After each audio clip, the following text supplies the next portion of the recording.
The history of India is filled with incredible stories of thriving civilizations, religions, and cultures.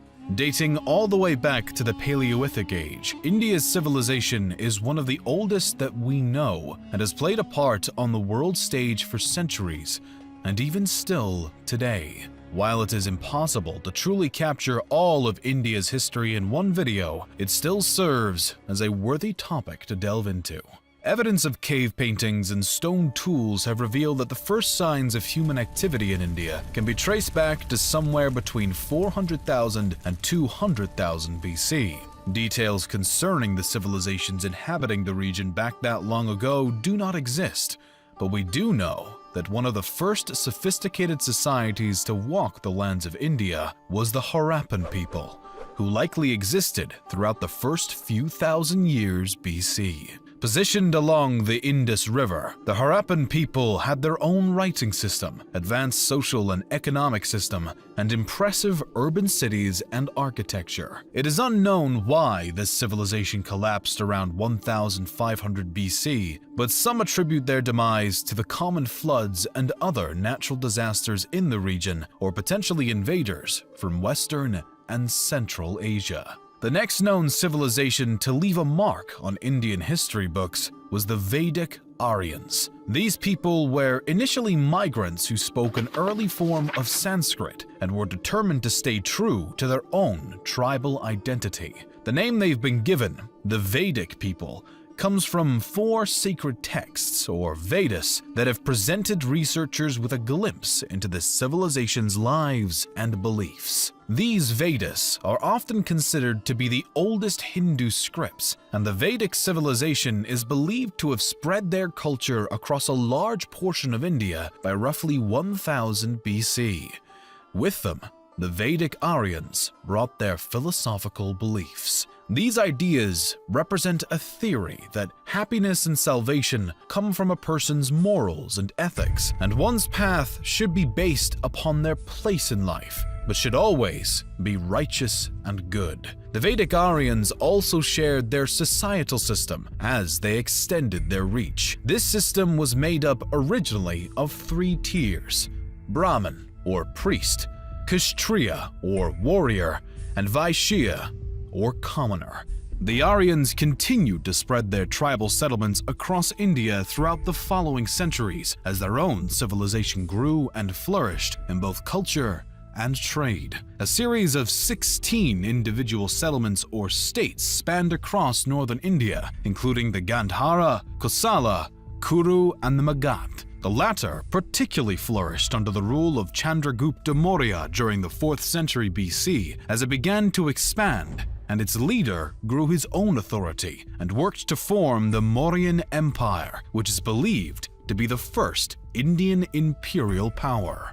The Mauryan Empire established its capital in Pataliputra near modern-day Patna and constructed extraordinary temples, libraries, palaces, and even a university. The empire's trade success was impressive, and it maintained a remarkable governmental system and strong army. By the time of the 3rd emperor, the grandson of Chandragupta, a stance of non-violence was taken after a bloody struggle against the kingdom of Kalinga due to the emperor's new Buddhist beliefs. Siddhartha Gautama, the Buddha, had been born in 560 BC, and by the reign of Emperor Ashoka, the religious system he had founded was becoming more and more prevalent throughout India. Potentially due to their unwillingness to participate in conflict though, the Mauryan Empire eventually dissolved in the 2nd century BC after the last line of the Maurya line, Brihadratha, was murdered by his commander-in-chief, who would later found the Shunga dynasty in 185 BC.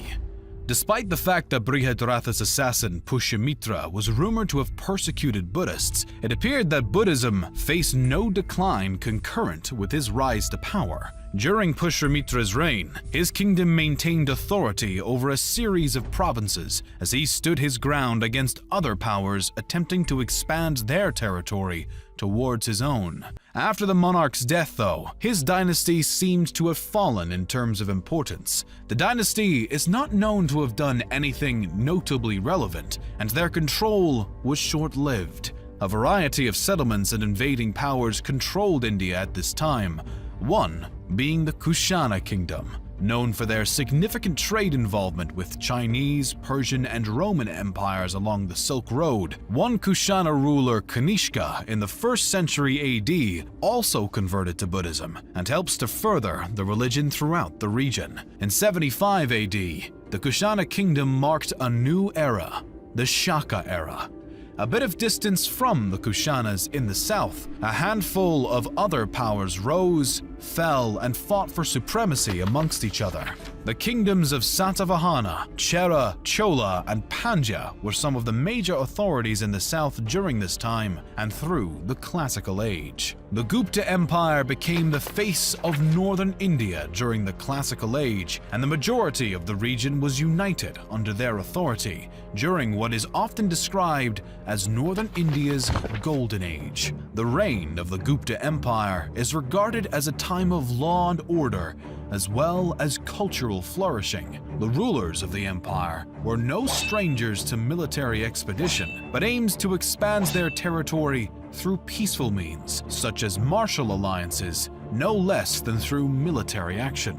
Though the Gupta Empire had extensive success over centuries, they eventually reached a point of decline between the 5th and 6th centuries as invading Huns from Central Asia began to annex and take over the formerly dominant empire's land. As the religions of Buddhism and what later became Hinduism thrived, local and trespassing authorities continued to fight for territory and dominion over the following centuries. The next major shakeup of the Indian civilization came with the arrival of Islam.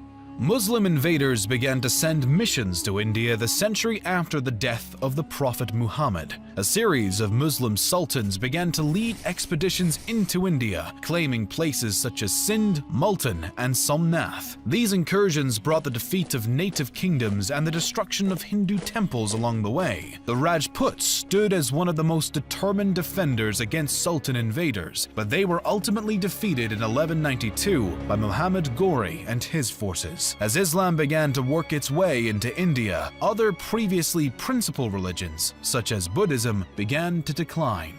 By the start of the 13th century, the era of the Delhi Sultanate dominion arose. The first dynasty within the Delhi Sultanate was founded by Qutb-ud-Din Aibak. The slave dynasty controlled the Sultanate until around 1290, when the Khilji dynasty took over, first by the hand of Jahal-ud-Din Khilji. His family held the throne for less than a century, as the Tughlaq dynasty was next to seize power in 1320.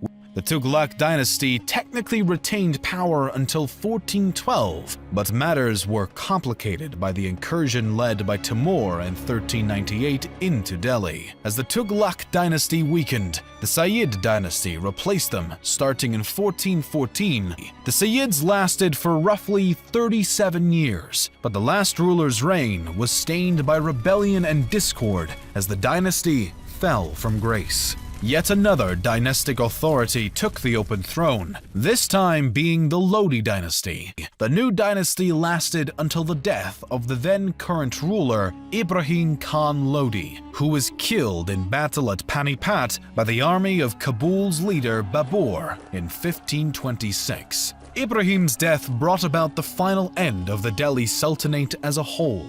Now free of competition from the Lodi dynasty, Babur established the Mughal dynasty, which would end up becoming one of the greatest throughout history. The original Turkic-Mongol imperial power ruled a vast majority of India for over 2 centuries and brought about significant cultural growth and architectural achievements, including the Great Taj Mahal. Despite their immense success, the Mughal Empire began its decline around the start of the 18th century, as revolt after revolt began to shake the foundations of the widespread power, alongside threats from the Marathas and the British. The British East India Company had actually already been in the region for some time, but the situation with the British started to escalate not long after the Mughals fell. By 1857, India displayed increasing control by the East India Company, and the locals were having none of it. What began as a simple revolt by Indian soldiers in Meerut quickly blew up into a widespread rebellion and became known as the Indian Mutiny of 1857. This rebellion later would be called the First War of Indian Independence, and even though the British were able to quell the revolt after a matter of months, it inevitably had lasting impacts.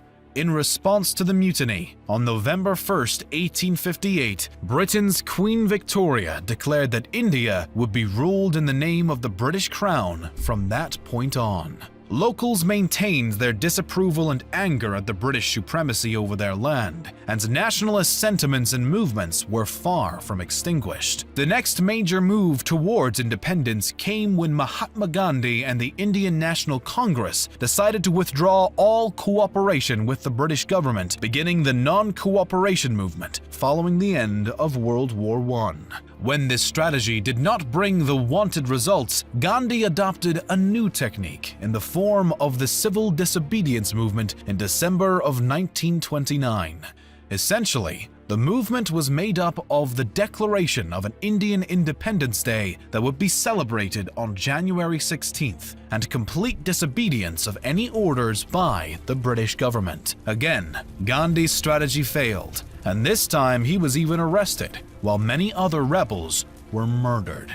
Still, the British were eventually pushed into the Round Table conferences beginning in November of 1930, the second of which Gandhi attended. The conferences marked another failure, and civil disobedience reignited. Gandhi's next attempt, the Quit India movement, again made no drastic progress. World War II brought about new issues as India was forced into war by the British, but at the conflict's conclusion, a new Labour Party came into power in India and showed sympathy towards the fight for independence. Finally, as August 14th turned to 15th in 1947, India became an independent nation,